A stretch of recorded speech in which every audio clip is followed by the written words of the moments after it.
ایک بادشاہ انصاف پسند اور عوام کے دکھ سکھ کو سمجھنے والا تھا، مگر جسمانی طور پر ایک ٹانگ سے لنگڑا اور ایک آنکھ سے کانا تھا۔ ایک دن بادشاہ نے اپنی مملکت کے ماہر مصوروں کو اپنی تصویر بنوانے کے لیے بلوایا، اور وہ بھی اس شرط پر کہ تصویر میں اس کے یہ عیب دکھائی نہ دیں۔ سارے کے سارے مصوروں نے یہ تصویر بنانے سے انکار کر دیا، اور وہ بھلا بادشاہ کی 2 آنکھوں والی تصویر بناتے بھی کیسے، جب بادشاہ تھا ہی ایک آنکھ سے کانا؟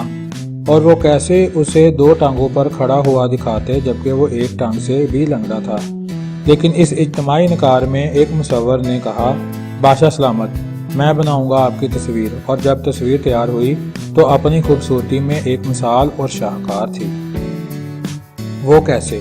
تصویر میں بادشاہ شکاری بن کر بندوق تھامے نشانہ باندھے ہے، جس کے لیے لامحالہ اس کی ایک آنکھ کو بند اور اس کے ایک گھٹنے کو زمین پر ٹیک لگائے دکھایا گیا تھا، اور اس طرح بڑی آسانی سے ہی بادشاہ کی بے عیب تصویر تیار ہو گئی تھی۔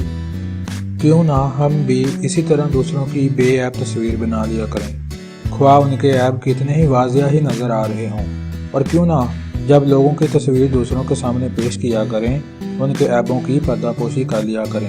آخر کوئی شخص بھی تو عیبوں سے خالی نہیں ہوتا نا۔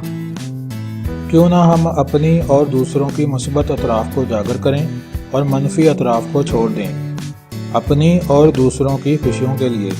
ایک حدیث پاک کا مفہوم ہے کہ جو شخص مسلمانوں کی پردہ پوشی کرے گا، اللہ تعالیٰ قیامت کے دن اس کی پردہ پوشی کرے گا۔